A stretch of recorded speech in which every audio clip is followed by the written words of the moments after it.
Kota Jakarta yang kini menjadi ibu kota Indonesia memiliki sejarah yang kaya dan beragam. Pada awalnya, daerah ini merupakan sebuah pelabuhan kecil yang dikenal dengan nama Sunda Kelapa. Pelabuhan ini dibangun oleh Kerajaan Hindu, Tarumanegara, yang berkuasa pada abad ke-5.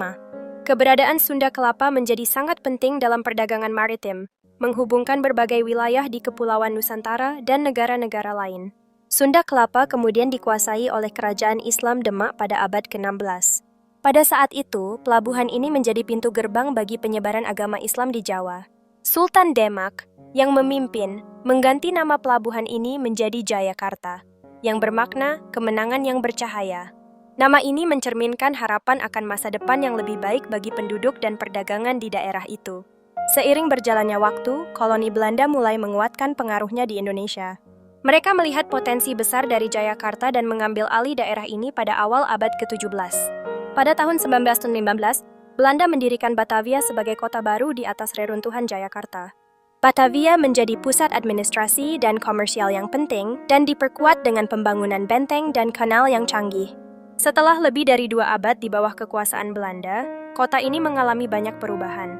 Berbagai budaya dan etnis saling bertemu, memunculkan keragaman yang menjadi ciri khas Jakarta saat ini.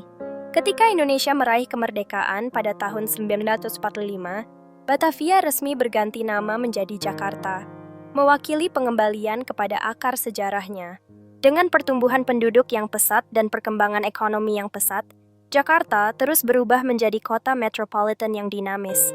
Infrastruktur modern, pusat bisnis, dan kehidupan malam yang semarak melengkapi keindahan budaya dan sejarah yang masih terlihat di sudut-sudut kota.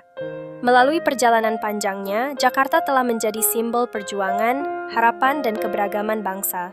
Kini, dengan sejarah yang kaya dan warisan yang berharga, Jakarta tidak hanya menjadi pusat politik dan ekonomi Indonesia, tetapi juga mencerminkan identitas dan jiwa bangsa. Dari pelabuhan kecil Sunda Kelapa sampai menjadi salah satu kota terbesar di dunia, cerita asal-usul Jakarta adalah sebuah kisah yang penuh makna dan inspirasi. Kisah ini mengingatkan kita akan pentingnya menghargai akar sejarah sambil melangkah ke masa depan yang cerah.